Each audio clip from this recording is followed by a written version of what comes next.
রহিম। অত্যন্ত ভারাক্রান্ত হৃদয় নিয়ে আপনাদের সামনে দাঁড়িয়েছি। আপনারা জানেন আজ বাংলাদেশ জাতীয়তাবাদী যুব দলের প্রতিষ্ঠা বার্ষিকী। আজ এখানেই সন্ধ্যার পরে যুব দলের প্রতিষ্ঠা বার্ষিকী পালন করার কথা ছিল। এখানে স্টেজ হইতো, চেয়ার থাকতো, প্রধান বক্তা থাকতো নাসিমউদ্দিন আকন। আমাদের দুর্ভাগ্য, নাসিমউদ্দিন আকন আমাদের মাঝে নেই।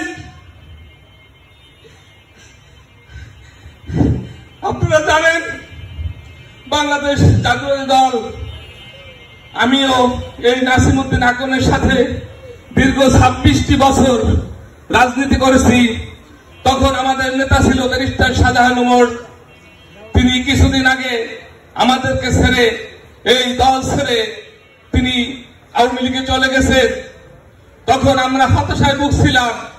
তখন এই নাসিমউদ্দিন আকন রাত 2টা-3টা পর্যন্ত ভাই নেমে তিনি ফোন দিচ্ছেন, কান্না করছেন আর বলছেন, তোরা দিশাহারা হইস না, তোরা ধৈর্য হারাইস না, তোরা কখনো এই দল ছেড়ে যাস না। আমি নাসিমউদ্দিন আকন আছি, তোদের পাশে থাকবো, তোদের যখন যা দরকার আমি রাখবো। নাসিমউদ্দিন আকন কি ছিল আপনারা জানেন। তিনি ছিলেন সর্বগুণে গুণান্বিত।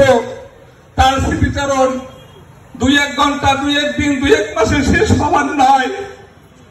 সংগ্রামী নেতৃবৃন্দ, সেদিন শাহজাহান ওমর চলে গেছে, কিন্তু আমরা কষ্ট পেয়েছিলাম। ভরসা দেওয়ার লোক ছিল, ধৈর্য দেওয়ার বলার লোক ছিল।